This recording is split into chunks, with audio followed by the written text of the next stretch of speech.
Hey everyone, this is Ryder from YoGov and Skip, and it's Sunday, April 19th. I wanted to do a quick video for you because we found out earlier today that there's been some important progress on the new stimulus funding, specifically for the PPP programs and the EIDL program. So I'm going to talk briefly about that. It's good news. A lot of the news last week was that the funding had dried up and people were still waiting for any sign of life on the PPP or EIDL programs. So this is some good news, something to be optimistic about. I hope you're all doing well and having a good weekend. Again, before we dive in, I really appreciate your support. It means a ton to us. So feel free to subscribe. It means a lot to us. And let's dive in. So the new package in Congress that is going to help replenish both the Paycheck Protection Program, the PPP, and the EIDL program, Economic Injury and Disaster Loan Program, is in the amount of $450 billion. So as we all know, the last one was $2.2 billion. This most recent one was first proposed almost 2 weeks ago.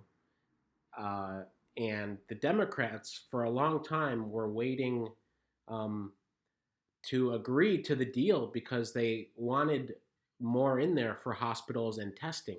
And the Republicans said, let's just pass the PPP to replenish the Paycheck Protection Program fund and then worry about the hospitals and testing later. And the Democrats kept saying no, including Senators Schumer and Pelosi. So the Secretary Treasury this morning, Sunday, April 19th, said that they are close to reaching a deal, which likely means that they have agreed to the core amounts of money that's being distributed here. So the money will go into the following buckets here. Okay, so I've got it written down. $300 billion will go back to the Paycheck Protection Program. As we know, in the PPP program, original amount was $389 billion, and that was distributed in the matter of about a week, maybe a week and a half.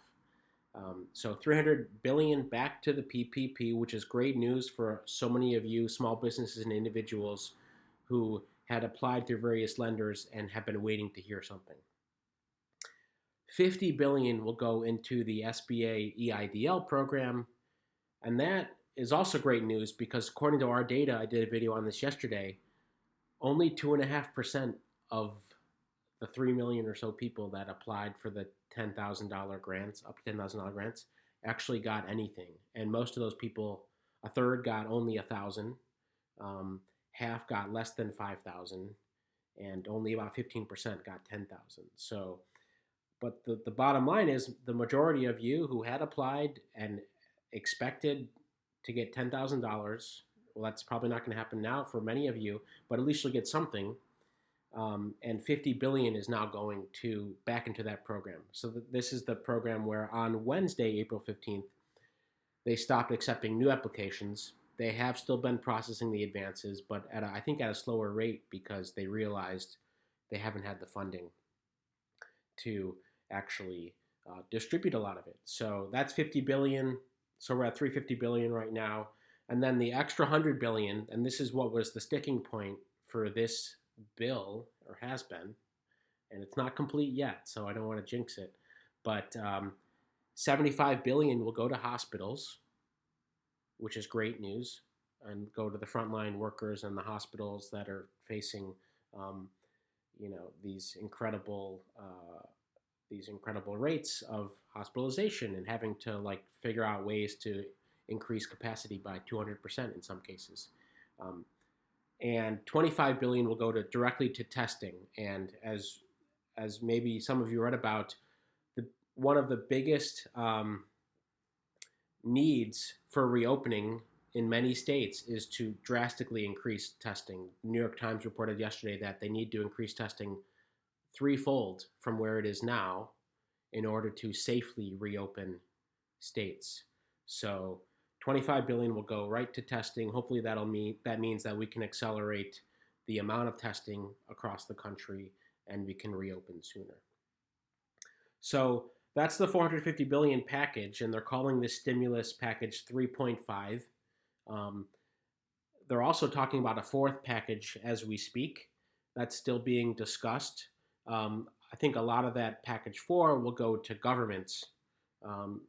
The states and local governments are also, I mean, massively affected too, um, and are losing billions and millions of dollars. So the next phase, and I'll do a video on that, will be mainly for governments. So that's the 450 billion. It's good news.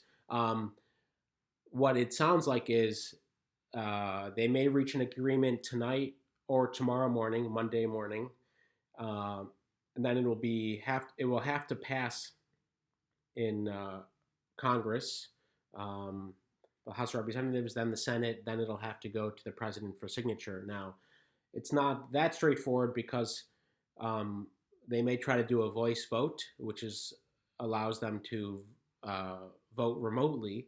But if there is one objection to this, then that means everyone is going to have to fly in to DC to vote in person. So they're talking about changing the rules to make it so in these unprecedented times, people can vote remotely. Rather, the Senate and the House can vote remotely, but that requires a vote as well. So, bottom line, we're optimistic that in the next few days, this 450 billion will be signed. The stimulus 3.5 will be passed in the House and the Senate, signed by the president, and this new money for the PPP, EIDL, hospitals and testing will be distributed. All right.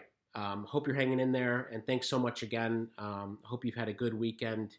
Stay well, stay healthy, and stay home. And please subscribe. It means a lot to us. Thanks again.